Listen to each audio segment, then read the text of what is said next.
Yeah, Jess, I asked the Oklahoma Department of Transportation Secretary Tim Gatz today if this means that those Access Oklahoma projects are officially unpaused. He said it'll take months for the projects to resume, but that the process starts right now. In today's opinion, the state Supreme Court said for over 30 years it's honored OTA's expertise in making complex decisions about turnpike routes. It goes on to say both the controversial southern extension that would go through Cleveland County and other proposed routes across Oklahoma City are authorized. But today's decision focuses on bonds.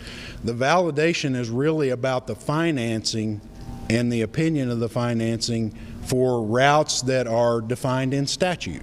And we've always said that we believe the routes that were put forth are defined in statute. Now the OTA takes the next steps to make the project possible, like going to the Council of Bond Oversight for bond issuance approval. That'll allow us to enter the bond market and then resuming discussions with our federal, state, and local partners about the specifics of the projects. But when asked when construction could start in the most controversial area of the project, it will take years in the context of the long-range plan to get to the point where we're ready to do that kind of work in the Norman area. They say improvements to existing routes will move along quickly, and they're committed to being transparent about their plans through the process. Now, OTA says that this is the best way for any homeowners or business owners who think that they may be affected by any of these turnpikes. There's a few phone numbers on there as well as a website where you can get more information. And guys, we have been in touch with some of those opponents as well, like Pike Off OTA. Now, that Supreme Court ruling said that any opponents would have 20 days to petition this opinion. Back to you. Yeah, at least we heard from those opponents. They plan to petition this decision, right? They say the fight isn't over.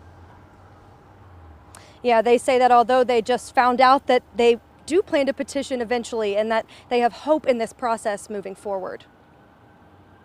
Our job is to keep shining light on this behavior and to keep telling the rest of Oklahoma that there is no place in the state of Oklahoma that is safe to build away from the Oklahoma Turnpike Authority. Now, the vice president of the OTA also sent a statement today. She said in part, quote, recent Supreme Court decisions have left the people of Oklahoma with less of a voice, less property rights, and less faith in the institutions that are supposed to serve the people.